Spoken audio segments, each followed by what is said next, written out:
All right, we are recording. This is something like episode 43, just this, Richard Rohr. And if you are auditing our class on the archives, you are always welcome to join us live if you would like, and all the information you need to do so is in the comments section. Just open that up and take a look, and we would love to have you so that you can actually have two-way communication with us. But we're happy to have you any way that we can. So here we go tonight. On page 64, we're going to be talking about the totally intimate and the totally ultimate.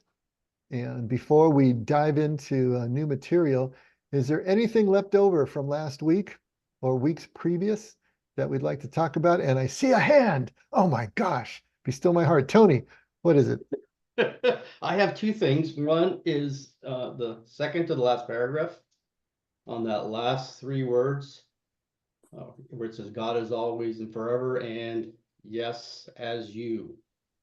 If you could talk about that a little bit, and also the thing that William brought up too was the next paragraph about the initiative is always from God's side. Okay, where are you looking, buddy?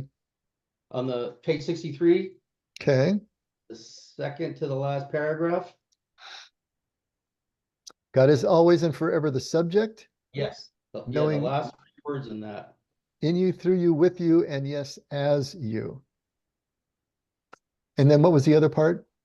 And the other one was the next paragraph where it talks about, God subject to subject and center to center, and the initiative is always from God's side.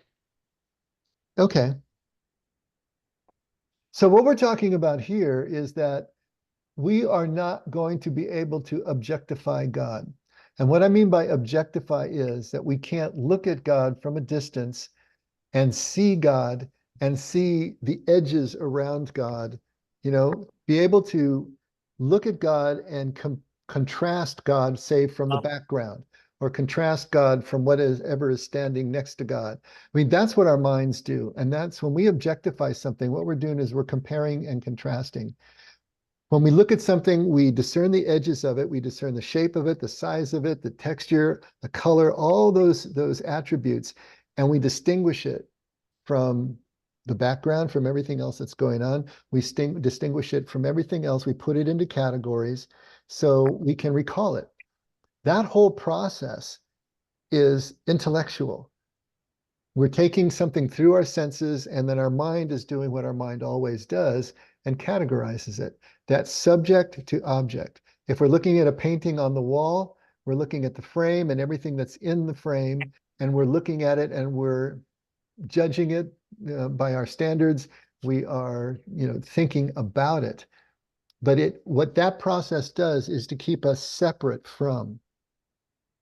So we're not subject to subject. We're not really involved in it. We are looking at it from a distance. I like to use the difference between driving a car and driving a motorcycle.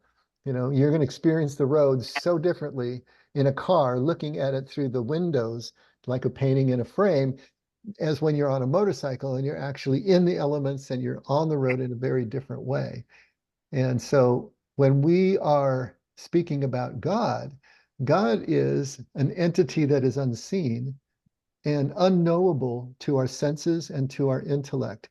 We are never going to be able to see God, distinguish edges, and compare and contrast, and in any way categorize God. Now, we do that all the time. We are constantly thinking about God in some way. One of the questions I ask someone when they come to me for counseling and spiritual direction, if we get into spiritual issues, is what is your concept of God? Because that tells me so much about the processing that they're doing of life. How do you see God? And do you see God at all? And how do you see God? But any representation, this is why the ancient Hebrews we're prohibited making any graven image of God. You couldn't depict God in any way, whether in statue form or drawn form or anything. In fact, you weren't supposed to say God's name, because to a Hebrew, to name something was to show dominion over it. And so you didn't speak his name, you didn't make any images. We were supposed to hold God as the ineffable one, the one that cannot be expressed, that can't really be imagined either. Because truth be told, we're not ever going to be able to hold God in our minds and in any way describe God. And the only way that we're ever going to experience God for real, as God actually is when we have stepped aside completely from the apparatus of our mind and we're in pure experience. We're just in pure free fall in that respect. In that real-time experience, that wordless awareness, we're experiencing something that we can know is real. But as soon as we think about it, as soon as we put words around it, as soon as we try to express it to somebody else, then we've stepped away from it again. And now we're just looking at an image in our minds and we're no longer connected to God as God is. So when he's talking about this, God is never an object like any other object of consciousness. In fact, God refuses to be objectified, which is why there are so many atheists and agnostics who basically try too hard. You know, atheists and agnostics believe that there is no God because you can't objectify God. We can't think of God in any logical terms, and we certainly can't prove God empirically. So God is always and forever the subject, right? Not an object ever.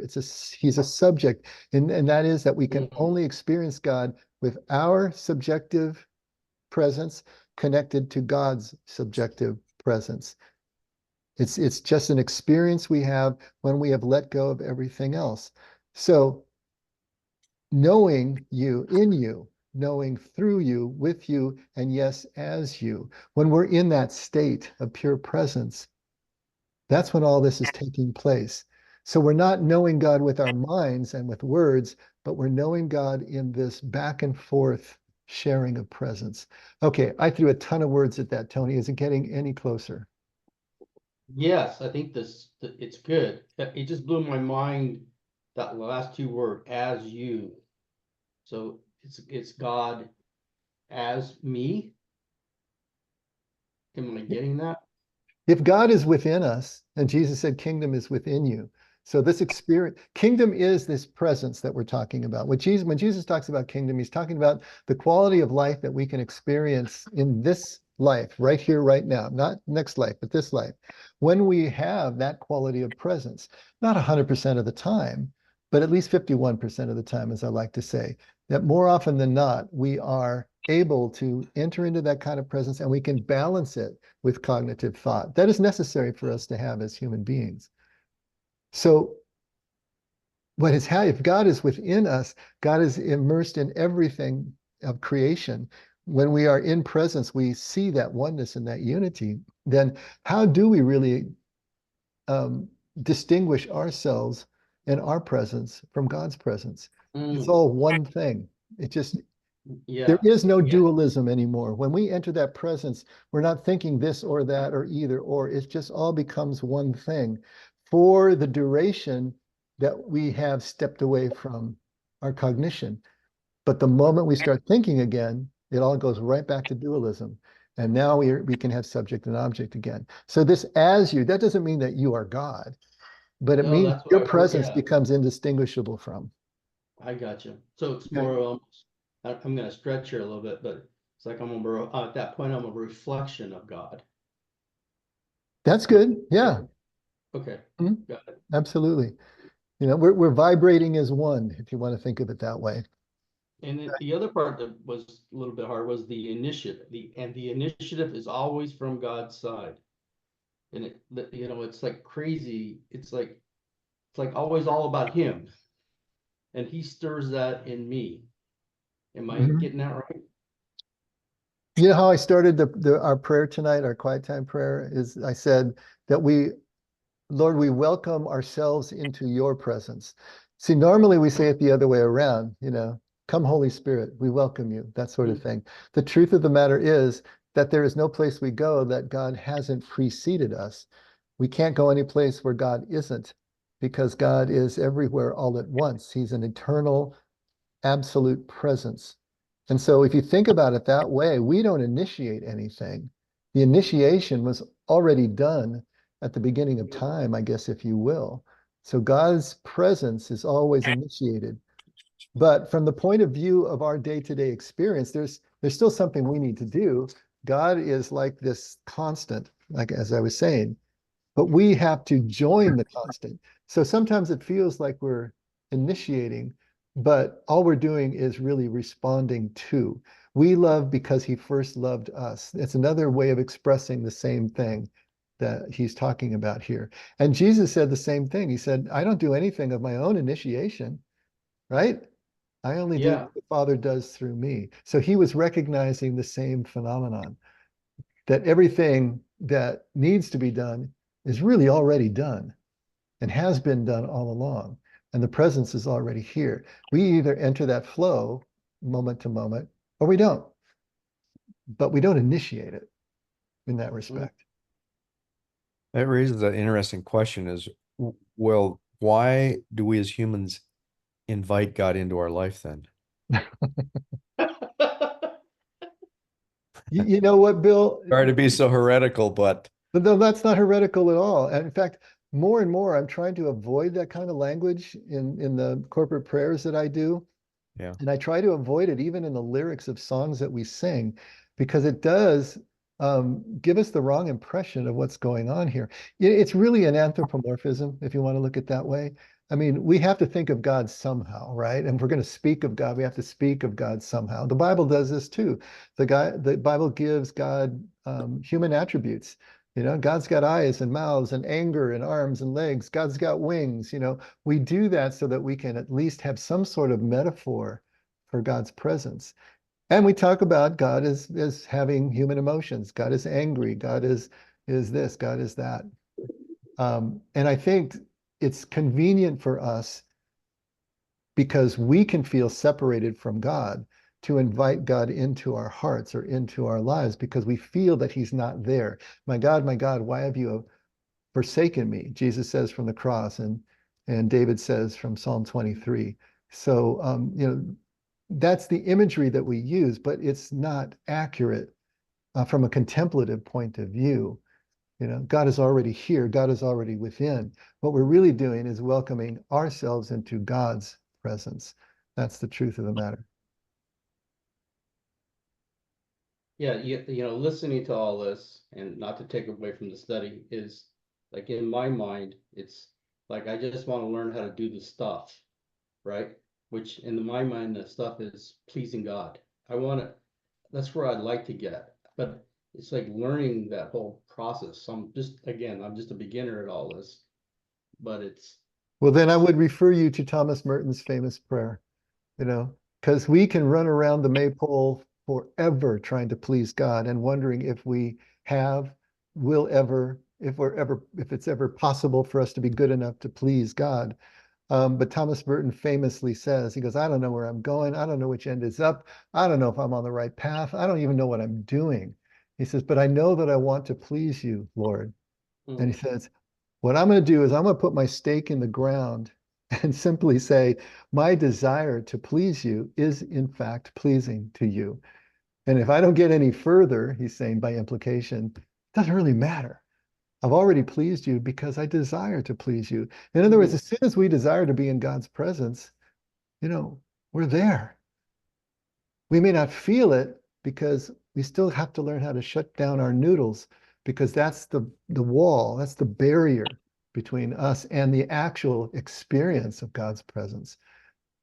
But just our desire enough, Tony, is our desire alone is enough. We don't have to work at pleasing God. He's already on our side. He already loves us as much as love is possible to have. So we don't need to worry about that portion of it. Yeah. good. So I have this thing about, the codependency, one of which is, a people pleaser. So I never was a people pleaser ever since I was a kid. So I remember this when you told, and I first heard it from you maybe months ago, that what I do is what I do because I love this person or out of kindness. Not that I'm doing it to please God. It just so happens it's pleasing anyway. So there's not that act to say, I'm doing this to please you, but it just so happens to be pleasing. Mhm. You understand? Like, I'm doing this for my daughters. It's not to please her, but it's pleasing to her. Okay. That's fine. I mean, there's nothing wrong with wanting to please another person or wanting to please God. You know, that's okay to desire that. You don't want to get pathological about it or anything, but it's okay to desire to please someone. But you're right, Ellen, you know, the things that we do that are just connective in nature, you know, that are helpful in nature to another person's experience of life, obviously to a God of complete unity connection that we call love, that's going to be right down the center of that God's strike zone. So, you know, we don't have to really worry too much about it or think too hard about how to please God. You know, you smile at the person next to you in the cashier line. That's pleasing. You know, anything that connects us, anything that's an authentic human experience is pleasing. And how do we know it's pleasing? Because it's pleasing to us, right? Love your neighbor as yourself. If it's pleasing to you, it's going to be pleasing to the neighbor. And if it's pleasing to the neighbor, it's pleasing to God. So if A equals B and B equals C, guess what? A equals C, right? Kind of like that.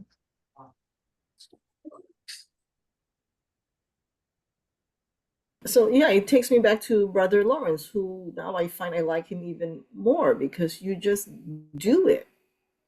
You just do it, not this, you know, like you said, you don't have to put the effort. There comes a point where it's internalized and you just do it. Absolutely. Starting to sound like a Nike commercial here, but yeah, just do it. It's okay. Just show up. Just and of course Lawrence was brilliant at this. He just said, you know, we think we have to invent all these ways of coming at God. We have to invent all these ways of pleasing God, you know, and this is pleasing and that's not. And oh, I mean, man, you just make it so complicated. Lawrence just says, just do what you normally do all day long, but do it in God's presence, you know, and it's going to be fine. So yes, it gets very simple when we break it down to that level. But I think the main thing is that if we are going to approach God as Jesus approached God, then we're going to approach God from a place of abundance and not scarcity. And that makes all the difference in the world. If we are approaching God from abundance, then that means we already have everything that God has to give. It's already in our back pockets. All we have to do is clear out everything that would distort that reality. If we're approaching God from scarcity, then there's always something that we have to get in order to be what? Approved, in order to be pleasing. You know, that's a whole completely world difference in worldview and in experience of life. And so making that leap is nothing you sneak up on. You actually have to just let yourself fall. You have to take that leap into God's embrace at some point, spiritually speaking, and find out that it actually is true. You know, we can't obey our way into that kind of experience. We're just going to have to, at some point, faith, you know, act as if it's already true, and then find out that we can trust.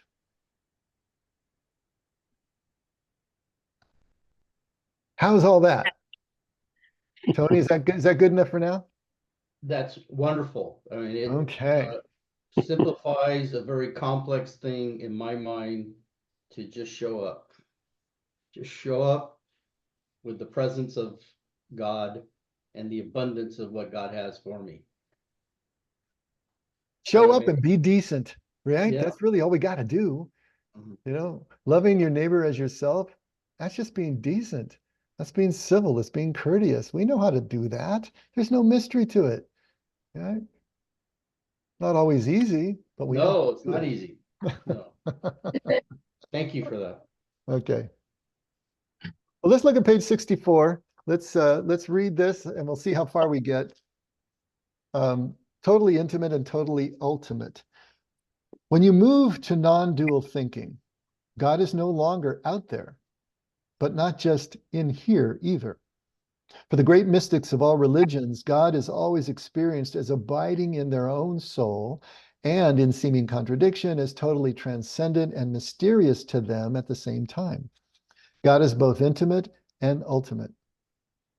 When you know that you are a living tabernacle of the great transcendence, the gap is forever overcome in your very existence. I know that's a huge sentence. We'll come back to that. You gain a tremendous respect for yourself, while you also know that this is a totally free gift from God. You feel a deep peace and contentment, an ultimate sense of being at home. To be an atheist is, frankly, never to have experienced this. Presence is full body experience, not just an idea in the mind.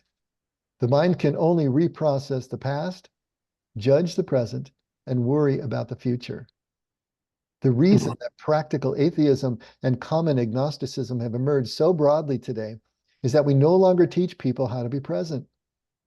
When you do not know how to be present, you cannot access the real presence, especially not in here, nor out there either. All right. He said a ton in this short page. Any initial thoughts or reactions?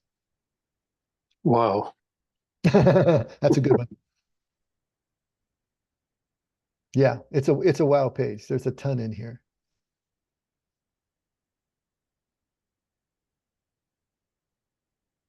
Okay, well, let's go back to the top and let's just start to break some stuff down and see if that jogs anything else loose. So when you move to non-dual thinking, all right, and just to be clear, non-dual thinking is not seeing life and the world in contrasting pairs, okay? If you really think about the way we think about life, we think of life in contrasting pairs, right? It's male, it's female, it's light, it's dark, it's this or that, it's Republican or Democrat, whatever. But we see life in terms of contrasting pairs. We're always comparing and contrasting things. It's always subject to object. But when you move into this contemplative space, you're moving away from duality and you're moving into non-dual thinking where we see everything as one. Everything is an aspect of one thing, another facet, if you will, of one thing. But we're no longer comparing and contrasting. Therefore, we are allowed to be completely subject to subject. We're allowed to be fully present to something else with nothing as a barrier in between us. So when you move into non-dual thinking, God is no longer out there, all right? But not just in here either. That would be dual thinking. God is either out there or in here. No, God is everywhere. God is everything. God is part of everything and infused in everything. So out there and in here don't have a lot of meaning. Remember Rumi's poem, out beyond right doing and wrongdoing, there is a field. I'll meet you there. Beyond the dualities that we see in life, there's a field. I'll meet you there. And he says, in that field, even the term each other has no meaning, right? Each other requires a dualistic thought of subject and object. Even that loses its meaning in that field of non-duality. For the great mystics of all religions, God is always experienced as abiding in their own soul. Okay, God is within. God is, how did we put it, Tony? God is forever and always a subject, knowing in you, through you, with you, and yes, as you. All right, so that's abiding in your own soul, abiding within you. And in seeming contradiction, is totally transcendent and mysterious to them at the same time. So how can God be as close as your next breath? How can God actually be within you and in your own soul, and at the same time be this completely transcendent and mysterious entity, force, right? The Alpha and the Omega, right? The one who created the universe. How can God be both at the same time? Well, that's what non-dual thinking allows us to be able to start to embrace. Can't do it intellectually. It doesn't make any sense, and it's just going to keep you spinning on the hamster wheel. But when you move into that place of pure presence, then it becomes a reality that you simply really can't express, at least not any better than he's doing here. God is both intimate and ultimate. I like when in Luke 17, Jesus, was being asked about the kingdom and when the kingdom's going to come. He says, you know what, you're not going to find it out there someplace. You're not going to be able to say, look, here it is or there it is. But the kingdom is, and the Greek word is entos, And entos is one of those all-purpose prepositions that means within, among, and in the midst of at the same time. But if you think about it, he's saying the same thing. God is within, but also God is among us. He's in the midst of us. So he's both within and without at the same time, but it's all inclusive. It's everywhere. It's every when. So even with the word that he uses, he's trying to get that idea across. Now, this next paragraph is even crazier. When you know that you're a living tabernacle, a living tabernacle, a living what? Enclosure, a living altar, place of residence of the great transcendence, God. The gap is forever overcome in your very existence. Mhm. Okay, so anyone want to riddle me that? When you know that you are a living receptacle of God, of this great transcendent God, the gap is forever overcome in your very existence. Does that make any sense to anybody? Well, on a brightening way. I mean, it's like I'm afraid to actually say what it sounds like to me. The gap is forever overcome in my existence, which means God, who transcends and is the base of all reality, is in me, and therefore there's a bridge between me and ultimate reality that's occurring in me. The Okay. gap is forever overcome in my very existence. There's no gap anymore between the transcendent God and the God in my heart. God's not out there, and he's not only in here. Mm-hmm. Yeah, That's and there's good. not, and there's not even a bridge anymore. There's not even a bridge. Right. It's just one and the same. Because I've seen a picture where there's a big chasm and there's a cross that's spread across it like a bridge. Mhm. And yet that's our human in a sense right now. This again feels heretical from some of our upbringing Oh, yeah. because Jesus has always been presented as he's the cross that makes that connection reconnected. Like we are separate from God, and it's only because of Christ that we are reunited and we become whole again. This is part of my um, shedding and yet wrestling as well. Yeah, me too, Bill.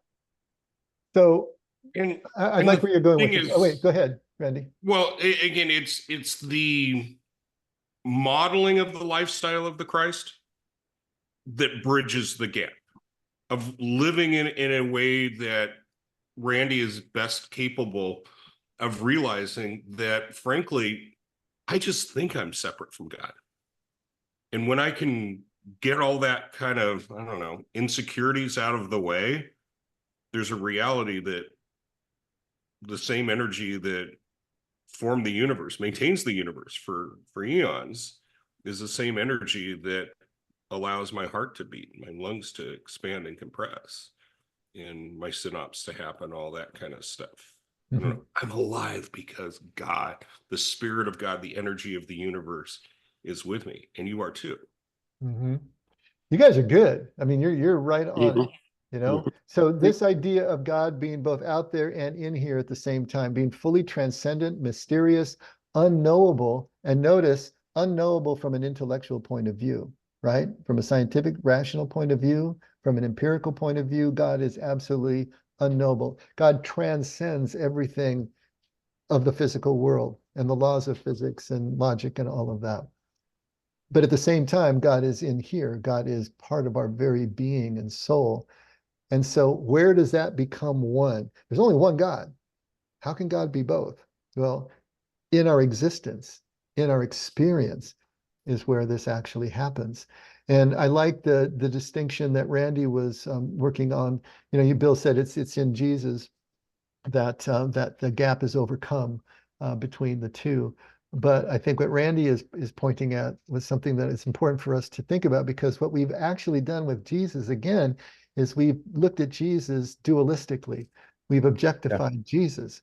We put him out there and created a theological representation, a doctrinal representation of Jesus, than actually seeing Jesus as he was trying to show himself. I am the way, he said. Now, if you can enter with me into this way, then you will know the truth, and the truth will make you free. And so it's in our following, quote unquote, but that means in our reflection of Jesus in our lives, following this way, actually allow ourselves to go into that descent, be stripped of everything that keeps us separate from God in our minds. That is what bridges the gap. Not doctrinally out there someplace objectified and with us as passive receivers. That's kind of been the Western understanding of the cross and of Jesus' role. But if we're looking at it this way contemplatively, if we're also looking at it from a first century Hebrew Aramaic point of view, the view is different. And so Jesus doesn't remain out there. Jesus comes in, comes into us. We become, literally taking Jesus into our heart is becoming one with the communion, ingesting his body and blood, so that everything that animates Jesus animates us. And then we're able to bring those two seemingly contradictory aspects of God together in our experience, David, in that experience. it almost seems like it's not just the West. I mean, everything that humans have done to try and define our God, our Christ, whether you're Protestant or Catholic, or any attempt of human beings to kind of identify a system that people can grasp, has taken us away from this oneness that we're talking about here. Absolutely. Absolutely. It's just the West has elevated it to an art form. True.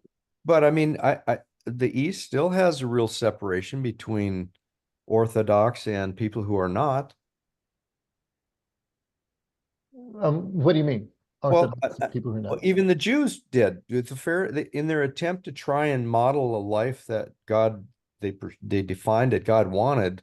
Jesus just went right after them and threw the whole thing out. Okay, but that was not the ideal of Judaism. True. That was a bastardization of Judaism that Jesus was trying to correct. Well, that's kind of my point. I mean, as human beings, we always seem to systematize something that takes us way off the track. Absolutely, Bill. Absolutely. The difference may be, what are the central tenets or doctrine of the philosophy or the theology?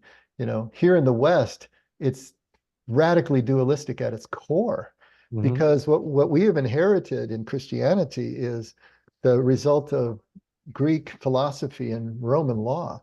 That's really what we've inherited. Once the split with Judaism was complete by the 2nd century. And so at the core, we have a dualistic view, which is not helpful. At least in Judaism, there's a unitive view at the core, but of course, people lose it. And that's what Jesus was trying to restore. He was trying to take them back to a unitive view, rather than the dualistic view that the Pharisees had perpetrated. But yeah, it's always going to ever be thus, because the world looks dualistic, doesn't it? I mean, the way that we're going to process the physical world, the way we're going to get ahead and survive in the physical world, man, if we can't objectify, compare, and contrast, we're lost. We're just going to be drooling in a corner someplace. We have to be able to process and live life, physical life. But what we're tasking ourselves with doing, if we're going to follow Jesus' way, is to overlay on top of that this unitive view. So even as we're using our minds as the tool that they are, and processing and interfacing and doing the daily activities of living, there's going to be that other part of us that also sees that everything is connected and everything is one, and that tempers the way that we work in the dualistic world. Changes everything. So it's a balance. But is it not possible too that some of us as human beings have a limited capacity to understand such a abstract concept? Like to me, it's like, okay, I'm having a hard time understanding this, and you're teaching us. Mhm. But if it's so, That's the problem, though, Ellen. This isn't about being able to understand. It's about being able to let go of your need to understand. And so it goes in the exact opposite direction. Now, for those of us here, I mean, we're trying to understand a concept that once we understand it, we're supposed to let go of it. You know, it literally is a booster on the rocket. As soon as you get into orbit, you jettison that thing. It's not doing you any more good. It's not the understanding that gets us where we need to go. It's understanding that we don't and can't understand that gets us where we want to go. Did that make any sense? We're kind of admonished in all circles to take a stand on something. Wait, say again, Bill? We're like everywhere we turn, we're admonished to take a stand for something. Yes. Yeah, and that's dualistic thinking. That's This is dualistic, right and and that is wrong. That's what gets us in There trouble. has to be one law of non-contradiction, Greek philosophy, right? We proceed orderly in a linear fashion from premise to conclusion. And all along the way, only one thing can be true at a time. But now we're saying, hey, God is both transcendent and he's intimate. He's ultimate and he's intimate. He's both. How can that be? Only one thing can be true at a time. He's either out there or he's in here, but he can't be both. Right. See, that's the problem. As soon as we look at something dualistically, we are faced with these pairs of contradictions, and we're asked to choose, to take a stand, one or the other. But as soon as we do, we're cooked from a contemplative point of view. And so Because if the truth is that both are true at the same time. To let the paradox stand, as we've said so many times, and to continue to vibrate in between the horns of that paradox is where we are going to experience truth. We're not going to be able to express it, but we'll at least be able to experience it. And in that experience, that's where the gap is forever overcome in your experience and in your existence. This moment right here, right now. So once again, here, I'm throwing a whole bunch of words at this. And Ellen is right, you know, to try to comprehend this, you know, I mean, I don't comprehend it. I know what I'm saying, and I agree with what I'm saying, or else I wouldn't say it to you. But do I really understand it intellectually? No. But I've experienced letting go of all of this and just the pure presence. And that has made the difference for me. And that's what we're trying to do. I guess if you think about it, we're trying to chip away at and break down the monolithic point of view that we all grew up with and is so strongly embedded in us through our Western culture and through our whatever religious training that we've had and just our life experience. We're trying to chip away at it intellectually so that it becomes weak enough, you know, translucent enough that we can act as if it's not there just long enough to have that experience. So we realize there's a whole nother there out there that we weren't told about. Actually, we were, but our society wasn't paying much attention. Wow. That's, it makes me think about what I said earlier about, and was, I just want to please God. And then what I heard back was just that I wanted to do that from Merton is pleasing to God. Right. It's almost like to me, what I'm seeing when I said that, it was, that guy on the cross, he says, hey, forgive me. And at that moment, like he's in the kingdom. He wasn't overthinking it. He was surrendering and letting it all go. And it's a beautiful moment, right? But it seems to me that, and this is a society over the years, it seems like we're getting further and further. Maybe we were a little bit closer before, and we're getting further and further away because of our dualistic thinking. Absolutely, absolutely. Or we have this completely skewed vision or version or concept of what this relationship with God is all about, so that we never really are ever in the ballpark of being able to experience that presence or that relationship. You know, what he says in that last paragraph, you know, the reason that atheism and agnosticism is so rampant is that we've not been taught to experience presence. Because until you experience presence, presence is the only antidote to a rational approach. Otherwise, we're just going to take a rational approach. And in a rational approach, there is no proof. Agnosticism is the only rational approach to God because you can't prove intellectually, rationally, one way or another. But if we were able and taught about presence contemplatively, then we would experience another reality that's transrational. So this moment now is I'm feeling present. Your words, us dialoguing, all of us here together, I'm feeling presence. Nothing in my mind, but I feel it inside of me. That's good, especially in the barrage of words that's going on around here. I have a Okay, question, Dave, because I'm curious what the way that Rohr worded, he said that we no longer teach people to be present. So does that mean that we used to teach people to be present? And in what way? And are we being taught now? How can we learn? Like Tony was saying, we want to learn how to do this. Every spiritual tradition, every wisdom tradition has a mystical thread. Every single one of them. You know, the three great monotheistic religions do, the Eastern religions do. And it's in that mystical thread that we are taught presence. In early Christian tradition, the Desert Fathers and Mothers, they were all about the prayer of the heart, that hesychastic prayer that we talked about a few sessions ago.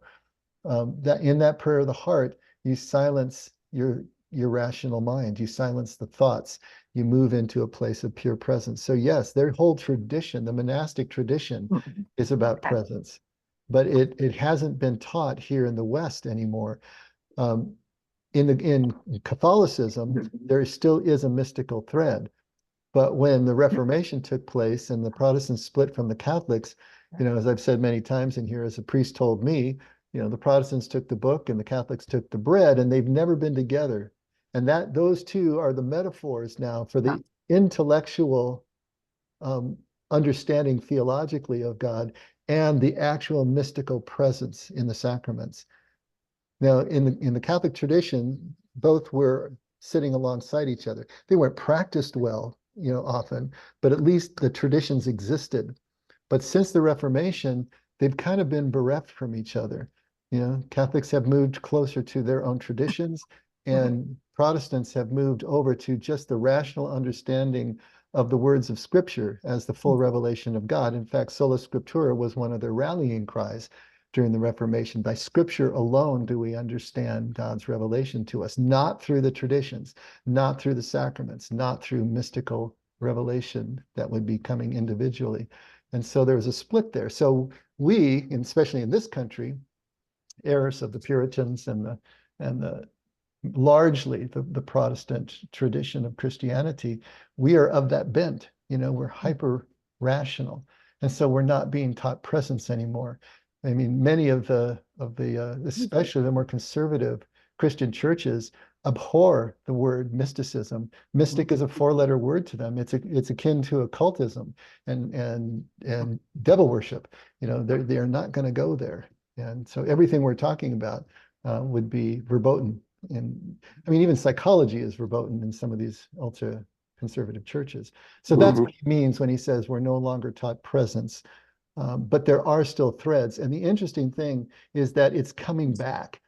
You know, I've read articles where evangelical leaders are bemoaning the fact that their membership is starting to light candles again and to meditate and to practice yoga and do things that is just not on the reservation from where they're coming from in their tradition, their 500-year tradition.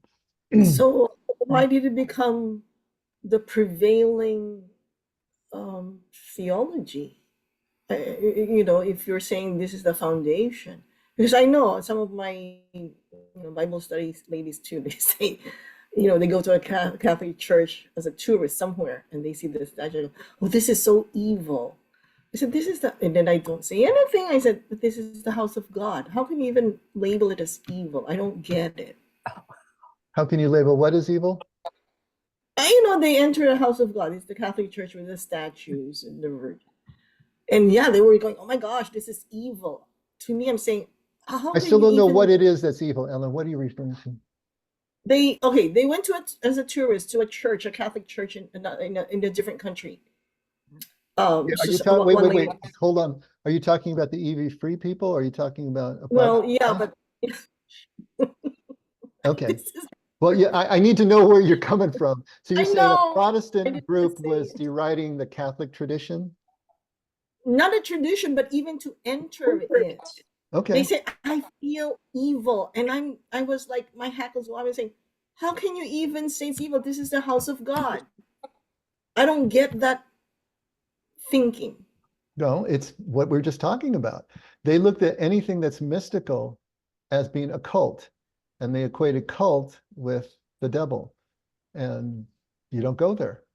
It's a superstition. It's a superstitious approach, obviously, to religion, but there it is. Dave, it's also the symbolism. I remember growing up in the Lutheran church where, the Catholics were always criticized for having all of the symbols. And, it was like, okay, well, it wasn't about the mysticism, really. It was more like okay, they're following a system and we're blind to the fact that we're following a system also on the Lutheran side. Mm-hmm. When you say the symbols, you mean the statues? Statues, Jesus on the cross, Yeah. all of the symbolism that people relate to, and whether it's a picture of Christ and all the art that has been done, is trying to give people that intellectual ability to grasp it. But that in the evangelical church, that, it was when I first started to wake up to it was when I was sophomore in high school, and I realized, okay, that this is about a personal connection at a very micro level, not the macro system that I grew up in.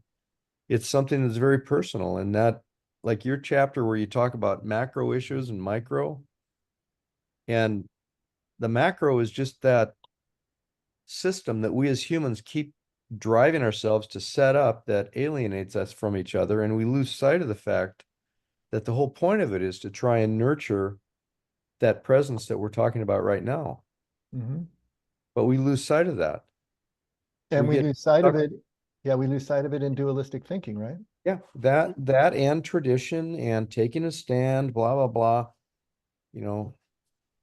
But all of that, Bill, is dualistic thinking. If you're Yeah, taking a stand, then yeah, exactly. you're choosing between alternatives Yeah. rather You got to than form a being, theology. You got to form some definition of God that really is a moving target. We can't, just like I struggle to identify at a very personal level, is this God or is it just me imagining? if you're speaking in words, it's you imagining. Well, but it's still trying to grasp, well, what is it? What is that awareness? What is that feeling? What is that sense of God's present, beyond just accepting that somebody says God's present? How You do I, know, Bill, if you're thinking about God's presence, then you're not in God's presence. but That's I'm that's kind thinking, of where we're going with this. yeah, and I know that, but in one sense, it's like an agnostic trying to identify, I guess. How do I put my finger on how God relates to me personally? I can see the order around me, but within me, without intellectually telling myself God exists and I'm a part of that, like what we're talking about, that he's, what's the word we had, Tony? As I believe, I make a choice of whether I believe God is in all of us, like you're saying, and a part of all aspects of our lives. It's still a mental decision that I'm making. in one sense. And then Well, the no, it's that, power. that's the whole point though, Bill. It's really not. You know, it's a mental decision you make to be disciplined to a practice that will bring you into presence. But the bringing into presence, once again, as Rohr says, the initiative is from God's side. We show up or not.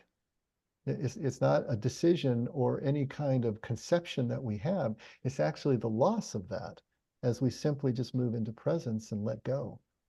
Well, I kind of, I guess the only way I can explain that I can relate to it is Jesus separated himself and was quiet and went into the wilderness and put himself into position, if you will, from a human standpoint, just like I need to stop and quiet myself and put myself in position to experience that presence. That's good. That I can make a decision, but beyond that, I don't know. Is that God talking to me or is it not? Well, if he's talking to you, it's not God. Well, relating to me in any aspect. Okay, well, relating is different than talking. That's what I'm I saying. agree. We can make, I'm not waiting for audible voice. But the okay, experience. we're at a loss. I wish we didn't have to stop now because the second half of this that gets into practical atheism and some other aspects will help us. Well, Tony started it. Down. But, Dave, can I just? wait, hold on a second. Let me finish this thought and Okay. see. There was a case where a judge was asked to decide on whether certain material was pornographic or not. And so then the question comes up, how do you define pornography? And eventually this judge just kind of threw up his hands. He says, I can't define it, but I know it when I see it. Mhm. So in a very real way, this experience of God cannot be defined. You're not going to define it. And if you're trying to define it, you're working at odds with yourself, but you'll know it when you experience it. And if you're still questioning it, then you're still in your head. It's a completely different experience. That's the best I can tell you. When you finally just let go, and there's a sense that something is happening. There's a sense that something is present, something is there, and it's a quieting sense, and it's a sense of okayness. Even if it's not euphoric, it's just a sense of okayness. But you know it when you experience it. But if you're questioning it, then you're back in your head. And of course, we're going to question it. We're going to move in and out of these moments. It's not a steady state because we're human beings. But that's the closest I can say. Bill, I know exactly where you are, because I struggled with this thing. And I still struggle with it now. It's not like it's totally, my stone is totally smooth. But I've had those experiences, and they're so different from this processing that we do. Okay, Jerry, go. I want to go on to the next sentences. Yes. Well, we don't have a lot of time, so I don't know. I know, but I've got something to relate. Okay. While you know this is totally free, a gift from God, you feel deep peace and a contentment and ultimate sense of being at home. I was at a Sierra Catholic retreat 2 weekends ago, and I felt exactly what that said. I just knew. I just felt the presence. They have beautiful gardens. They have beautiful statues. I sat in front of Mother Mary. I felt exactly that presence. So I know it's finally coming to me. I didn't define it. I didn't ask for it.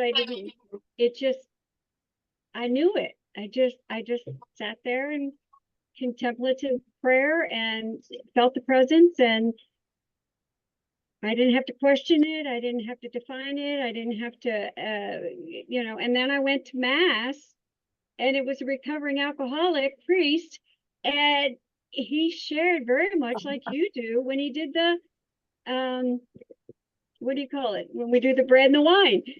And so I just wanted to say, if there's something about just being in the presence and not thinking, not questioning, just, I don't know. I felt it. I get it. I don't know. I wanted to share that. That's great.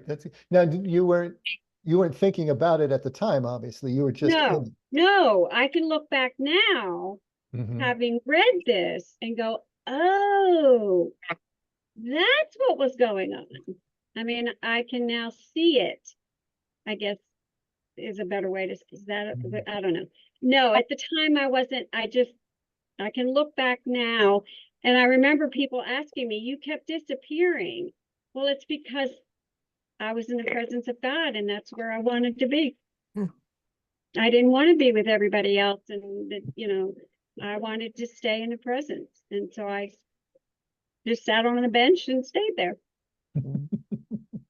Well, another way of seeing it too for others who don't feel that presence that moment is that the presence of God is there. You just don't feel it, Yeah. Mm. right? Mhm. Because you haven't let go. Exactly. Yeah, I totally let go and I know I let go and I know I felt it. Can I just add one other thing too? Of course. It's a different path, but I know that when I get all embroiled in my head, I have found that getting into my physical body and giving myself time to just realize and focus on different aspects of my breathing, the tension places in my body that are in pain or not comfortable, and being able to just focus on some of these physical attributes of what's going on for me. Oftentimes that gives me more of a breakthrough into experiencing God in me, and that the release I've gotten just by focusing on my breathing, that just happens naturally. Yes, I can control it in different ways, but I can be totally unconscious of it also, and it's still going on. Mhm. And that to me helps me realize that there's more to me than just my active mind solution forcing things to go forward and all of that. And I've come to those realizations oftentimes of the different things that he talks about that you gain, that I've gained from some of this practice, that I gain a tremendous respect for myself in the way that he's created me and everyone else. And I have nothing to do with it in large measure. It's all of God. And my feelings, all of that stuff, the pain that I feel, the tension, it's in my physical body that I can start to experience his presence. And it's overwhelming at times. And I can lose myself in that. I'm glad you brought that up, Judy, because what he was talked about, that presence is a full body experience, Yeah. right? We're not going to experience it just as what we understand as spiritual, as ethereal, as non-material. We're going to experience it as human beings. And this is a point I was trying to make Sunday as well. We're going to live out our spirituality through our physicality in this life. There's no other way to experience it.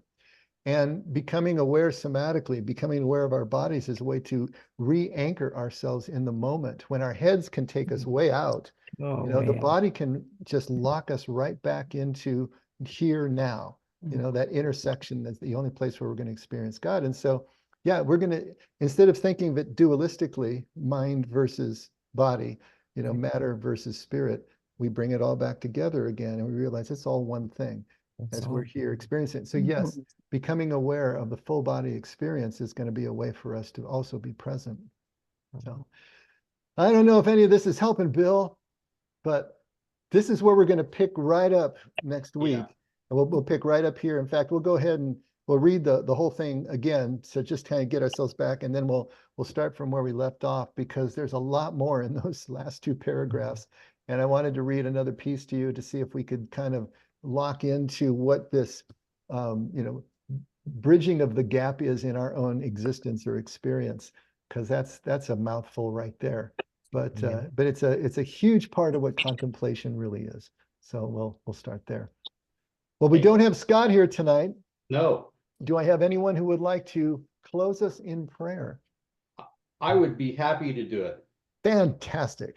Yes. Go for it, Tony. Oh,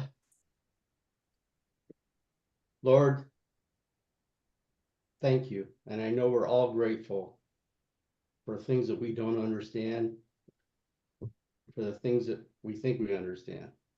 So Lord, I just ask that you would refresh our hearts and our minds for the rest of this week until we meet again next week. In Jesus' name, amen. Amen.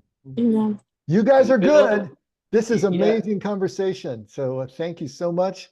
We'll pick up right here and see you Sunday with Chris Felsen. And All yeah, right. Bye, everybody. Bye, everybody. Bye. Good night, good night, good night. Bye-bye. Bye. Good night, good night. Oh. Good night, Jordana. Good night, Cindy. Good night. Everybody. last- See you last two. Sunday. See you Okay. Good Sunday. night, Jordana. Bye. Glad Bye-bye. to see you feeling better, honey. Thank you. I'll see you I soon. hope so. I plan it on Sunday. Okay, I'll Okay. see you then. Okay, bye.